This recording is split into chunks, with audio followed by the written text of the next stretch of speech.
Yo, what's up guys, my name is MJ, and today I'm be showing you how to tune any car in Forza Horizon 5 into a godly drift build, so subscribe and let's get right into it. Ooh, oh look at that line. Oh yeah, what a controllable, perfect drift tune right there. Fourth gear was perfect, we didn't bounce off a red line, but we were holding it exactly at red line. Look at that! Third gear is perfect for those lower speed corners. We're able to hold it exactly on the edge there. You just follow those exact steps on how to make a drift build, and you have a car that can perfectly hold a line at the edge of literally every single corner you throw at it. So first things first, we're gonna head over to the festival. Alright, so you can pick literally any car in the game to make a drift build out of, but I'm thinking I just use the S15 for today. Oh, I think we'll buy it in blue for only 35,000 credits. Let's go ahead and do that. Alright, so once you've chosen your car, head over to Upgrades and Tuning, Custom Upgrades, and now it is time for me to drop some knowledge on you guys. So, first things first, I am going to be going over how to make a rear-wheel drive drift build. I'm not an all-wheel drive one, just rear-wheel drive, because that is what I specialize in, and obviously, in my opinion, rear-wheel drive drifting is just the superior drifting method all around. It's just way more fun. Oh, I'm not going to wide body it. I'm not going to wide body it today. But I am going to engine swap it. Let's see. Ooh, let's put the RB26 in it, the R34 GTR engine. So 2.6 liter inline 6 twin turbo. Let's pop that engine in there. Let's actually just start with the engine upgrades. I am just going to be maxing out this engine, so nothing too special here in terms of the engine. But you do want to make sure in your drift cars that you do have a good amount of horsepower. You know, a lot of your Forza drift cars are going to have like 1,000, 1,200, 1,500 horsepower, but you don't need that much, man. Honestly, if you have more than 600 horsepower, you're fine. Even if you have less, it's honestly fine, but for Forza, I would recommend that you have over 600 horsepower. Just because, you know, it's Forza. Like, your higher horsepower drift cars are going to be a little bit better, but they are going to be a little bit harder to control.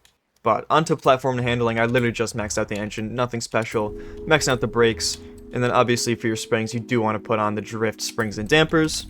Anti-roll, we are going to put on both of the anti-roll bars front and back. But before we continue, we do have a quick sponsor for today's video. If you're looking for extra credits, wheel spins, rare cars, or anything for your Forza Horizon 5 account, make sure to check out MitchCactus.com. They're 100% safe and legit with zero ban risk, and this is because everything is done through the auction house. For credit drops, all you have to do is list a cheap car in the auction house for max buyout, and they will buy it and rinse and repeat until you have the credits that you paid for. For rare cars, you simply pick the car, and they will keep dropping it in the auction house until you get it. Unlike modded products, these are all done legitimately through the auction house, and they have thousands of Trustpilot reviews, so if you guys need anything for your Forza account, make sure to check out MitchCactus.com. The link will be in my bio, and make sure to use my code MJ for 5% off of everything. Alright, back to the video.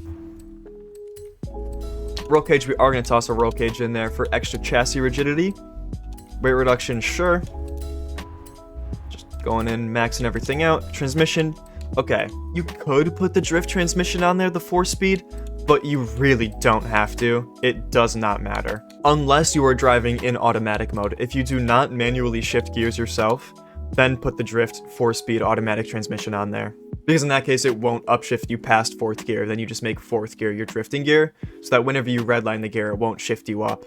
Because then if that happens, you're not going to be in the RPM band where you actually want to be, and you're not going to be able to drift. So if you're using automatic mode, use the drift transmission 4-speed, but if you're not and you're manually shifting gears, it doesn't matter. But I guess for the video, I'll just put on the 4-speed drift transmission. Max out the driveline. The diff, you just put the drift diff on it. I mean, it literally says drift diff. Alright, onto the tire compound. You know, this is actually going to surprise a lot of people. There is a drift tire compound, but if you want to get the absolute maximum amount of points in drift zones, you do want to actually go for the snow tire compound. Because the snow tire compound has a little bit less grip than the drift tire compound, so your car will be a little bit more slidey if you use the snow tire compound. And you will get more points in the drift zones if you have the snow tire compound, but if you are doing tandem drifting or something like that, something that requires you to be a little bit more precise, where you need to place your car at exactly a specific point, but for the purposes of today's video, I'm just going to toss the snow tire compound on there. But if you're going to be doing tandem drifting, I would recommend the drift tire compound, just because you have a little bit more grip, it's a little bit easier to place your car exactly where you want it while drifting. The wheels, it doesn't matter, just put like some lightweight wheels on there.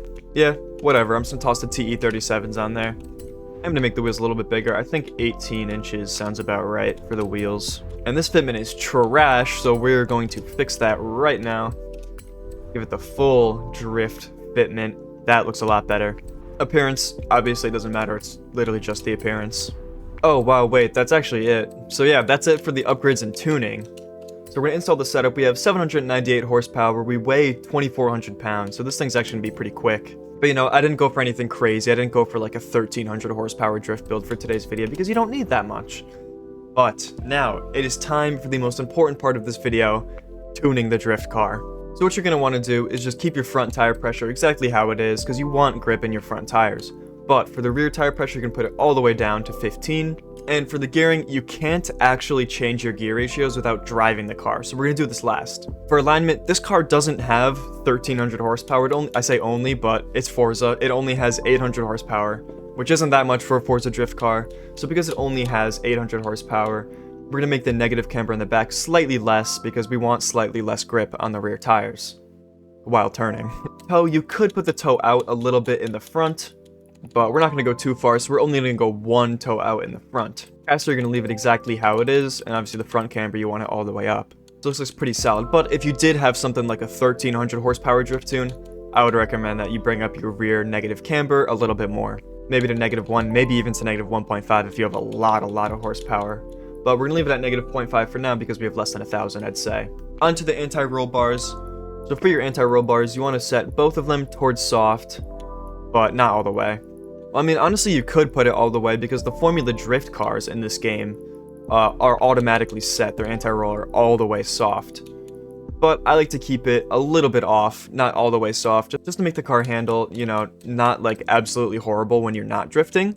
Because obviously the stiffer that you make your anti-roll bars and your suspension, the better of a race build it is, the more grip you're going to have while turning. So you want to set it towards soft to make it a little bit less grippy. And you just want to make sure that they match up front and rear, so that you have a balanced overall car. So for the anti-rolls, just set them towards soft, not all the way, and just make sure that the front and back are lined up so that you have a balanced overall drift car.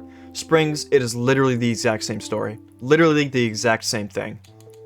So I think I'm just going to set them at about 400. Make sure to line up the front and the back so that it's even. And honestly, dude, making a drift tune is so quick. Like, once you know what you're doing, you literally just go through, set them towards soft, make them even, damping. You guessed it, it's the exact same story.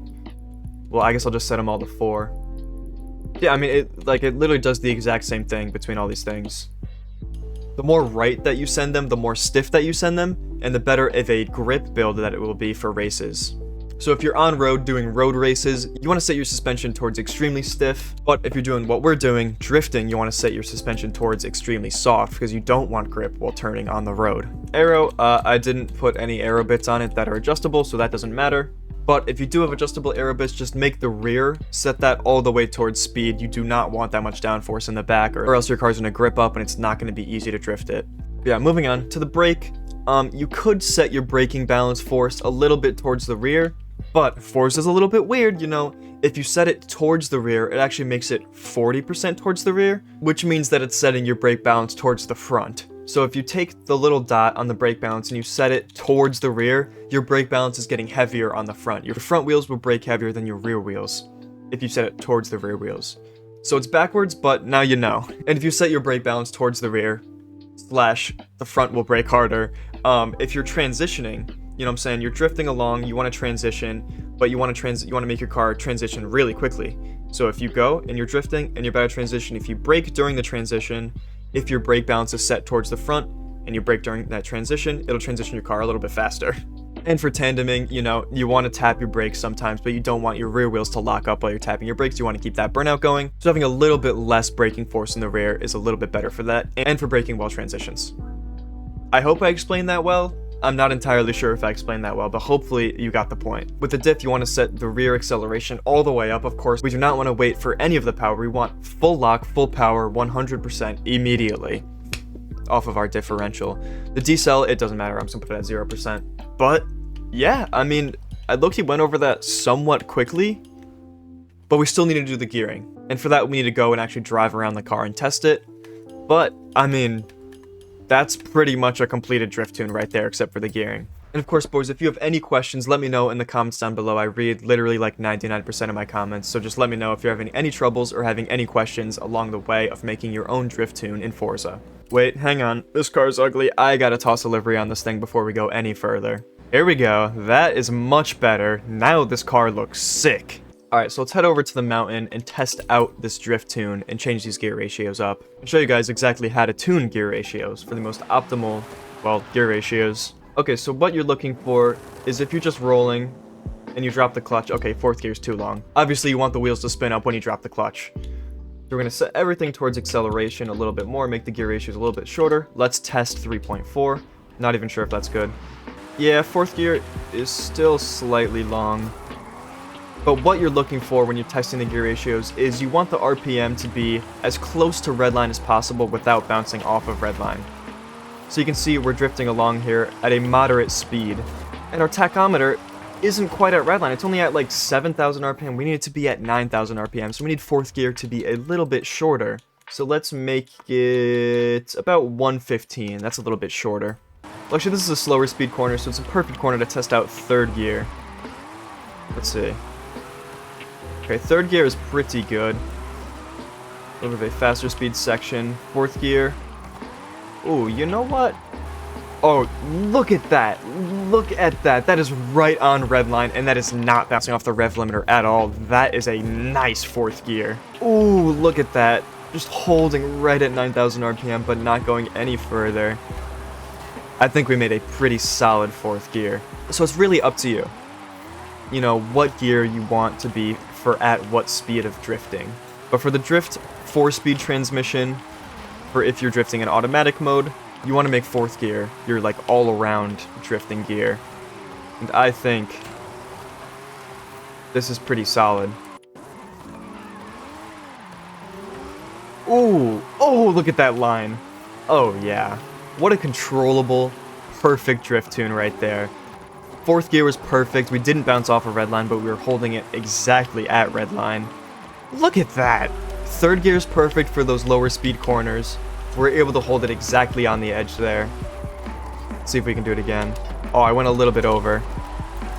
But nah, dude, like, you just make a drift build like that. You just follow those exact steps on how to make a drift build, and you have a car that can perfectly hold a line at the edge of literally every single corner you throw at it.